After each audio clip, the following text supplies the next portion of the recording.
artian kalau bahasa agamanya itu nikmat.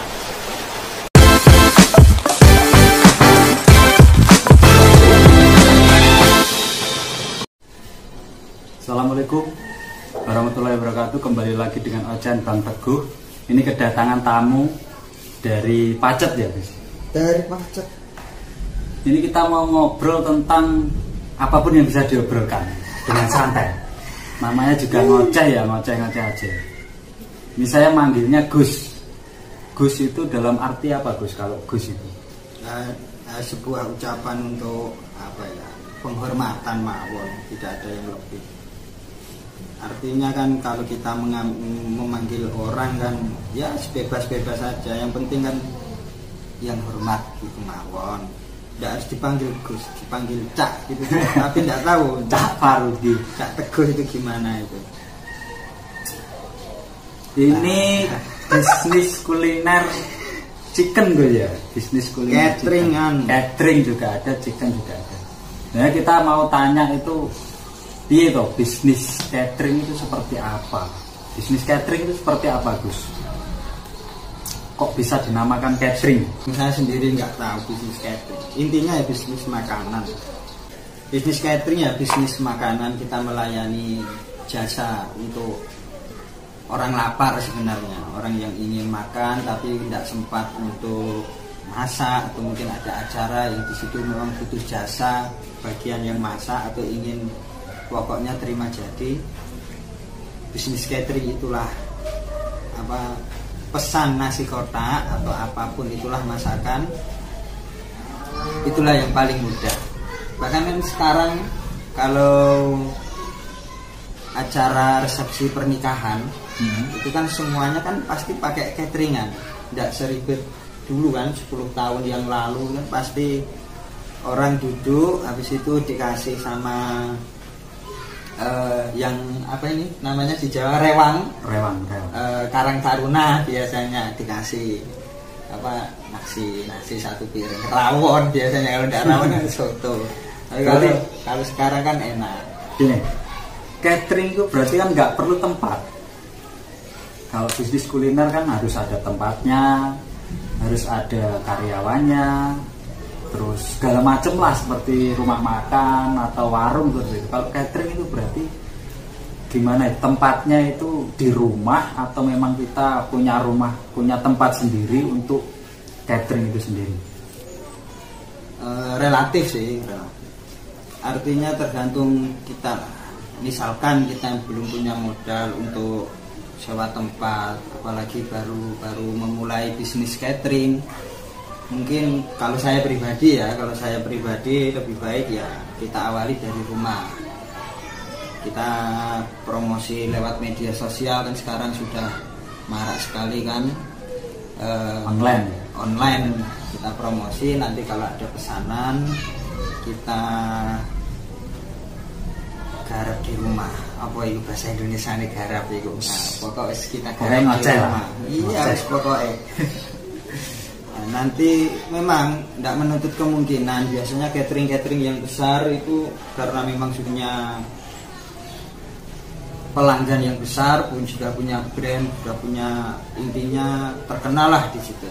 Itu ada nyewa tempat sendiri hanya khusus untuk bisnis catering tersebut. Artinya mungkin lebih profesional dan mungkin juga butuh modal yang besar. Artinya untuk memulai kan yang penting kita jalan aja dulu. Penting kita jalan dulu ya. Besar tidaknya kan kita tawakal sama pangeran mawon. Selain catering apa, Gus? Kemarin kan aku sudah vlog di bisnis kuliner yang ayam geprek yang ada di Mojokerto juga itu. Berarti selain itu juga cateringan di rumah, Gus. Nah. Saya pribadi memang bisanya di kuliner. Bisanya di kuliner. Kebetulan waktu tinggal Yaman itu kan kepingin punya warung. Nah, jadi ya, jualan ayam geprek di situ. Ayam geprek, nasi goreng sama mie goreng. Jadi ada setan lah untuk kita jualan. Tapi tetap kalau ada menu catering atau pesanan cateringan itu nasi kotak biasanya tetap kita eksekusi di rumah. Berarti banyak ya bisnisnya, ada warung di Gayaman, juga ada catering di rumah.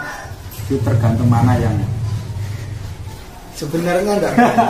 Ya memang hanya untuk gimana ya, kita tanggung jawab saja, mengisi waktu luang.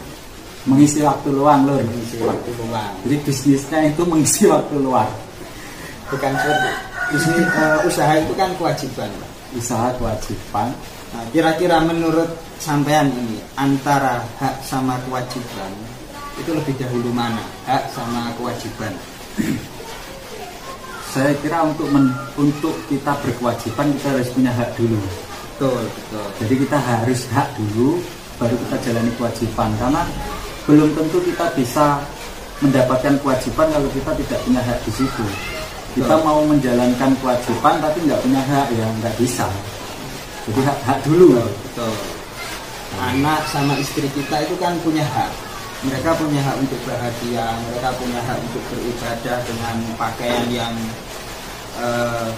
sesuai untuk ibadah. Artinya kan semuanya perlu dibeli dengan uang ya, dalam tanda kutip. Meskipun bahagia itu tidak harus banyak uang, tapi kan ternyata semuanya itu tetap butuh uang untuk membeli itu agar mereka bahagia. Nah, akhirnya karena mereka punya hak, kita sebagai kepala keluarga harus melaksanakan kewajiban. Siap, ilmunya dapat ilmu banyak sekali dari kawan saya yang ada di Pacet. Ini orang Mojokerto juga, dan ini bikin videonya juga di Mojokerto. Jadi kawan, kalau sampean mau tanya-tanya lagi, di kolom komentar ditulis mau tanya apa, next video kita akan bahas apa yang mau kita bahas. Jadi intinya video ini hanya video ocehan, video ngobrol, ngoceh. Siapa tahu dalam perbincangan kita ada ilmu-ilmu atau ada motivasi-motivasi buat kita pelajari atau buat kita untuk menyemangati diri agar kita bisa menjadi orang yang sukses. Jadi tujuan itu bahagia gitu. Kalau sukses itu perantara dari bahagia. Bahagia. Dalam artian kalau bahasa agamanya itu nikmat. Nikmat. Jadi nikmat sama enak itu hal yang berbeda. Meskipun agak punya sedikit kesamaan. Kalau nikmat itu cenderung lebih umum untuk semuanya. Tapi kalau enak itu diperjelas. Artinya sampean kalau tak cubit, ini enak enggak? Nah, enggak enak. Pasti mangkel. Pasti mangkel. Tapi habis nganten anyar ya, atau sama pacaran baru jadian. Kalau yang nyubit pacarnya enak kan, meskipun secara lahiriah sakit, tapi itu nikmat. Nah, itulah yang dinamakan nikmat. Secara lahiriah sakit, tapi kita senang, nikmat. Ya, itu memang masalah nikmat, itu memang urusan Allah. Kita yang minta, Allah yang memberi di situ. Artinya susah, susah, duka dan lain-lain kita hidup di dunia. Tapi kalau kita diberi nikmat, ya sama kayak kita tadi dicubit pacarnya, lahiriahnya kan sakit itu. Tapi kita terasa nikmat, senang, karena yang nyubit kan kekasih. Sama kalau kita yang uji kan kekasih. Enak. Jadi nikmat, bukan nikmat. Ini loh kawan, ocehan yang berkelas ini, berbobot, isinya daging semua, insya Allah daging semua. Daging sapi lur. Semoga bisa memotivasi kalian, penontonnya Bang Teguh 27. Ocehannya ya cukup seperti ini aja. Next video insya Allah akan ngoceh lebih berisi lagi tentang apa yang kita bahas. Kali ini kita cuma membahas yang seperti ini tadi, yaitu membahas tentang nikmat, bisnis catering. Terus ini motivasi buat penonton apa? Terus motivasi yang ingin buka catering atau yang ingin mendapatkan kenikmatan atau apa, seperti apa, punya motivasi monggo.